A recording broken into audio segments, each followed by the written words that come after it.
Tout le monde l'a vu?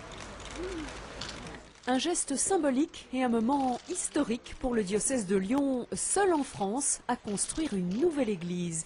Un lieu de paix et de rassemblement dans une commune en pleine restructuration qui souhaite changer son image de banlieue sensible. Vaux-en-Velin qui était depuis 20 et 30 ans un lieu de tumulte, des grandes souffrances des banlieues et tout. Bah non.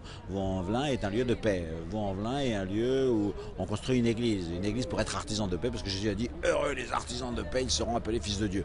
Donc j'espère que tous les chrétiens qui sont ici seront des semeurs de paix dans cette ville où il y en a besoin. Voilà. Cette nouvelle église, la voici, un bâtiment sobre et très contemporain à l'architecture quasi futuriste. Sa construction était devenue nécessaire car la chapelle du quartier, bâtie dans les années 60, est devenue totalement vétuste et surtout trop petite pour accueillir les paroissiens. Des fidèles qui ont beaucoup augmenté ces dernières années avec l'arrivée de nouveaux immigrés. À Vaux-en-Velin, nous avons beaucoup d'immigrations, des immigrations très anciennes, italiennes et ensuite portugaises, et puis des immigrations un tout petit peu plus récentes, je pense aux Africains, aux créoles de toutes les îles, et puis la dernière, depuis 1990, les Assyro-Chaldéens venus d'Irak. Et j'ai oublié bien entendu les Tamouls venus de Pondichéry, de l'Inde.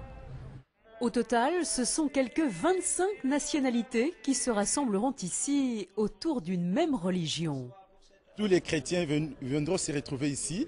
Et tout le monde, on fera une fête parce que c'est la fête du village de Vaux-en-Velin. Et ce qu'ils ont fait pour nous construire un bâtiment comme ça, vraiment c'est génial. On avait besoin d'une église ici, d'autant plus qu'il y a énormément de choses qui se construisent. Donc il va y avoir énormément d'habitants par là. Et il faut qu'ils aient quelque chose de plus près. Cette église de plus de 400 places coûtera 4 millions d'euros, dont plus de la moitié viennent des fonds propres du diocèse. Reste à financer 1,6 million par le biais d'un appel aux dons. Les travaux débuteront cet été pour une durée de 14 mois. La nouvelle église devrait donc accueillir ses fidèles à l'automne 2011.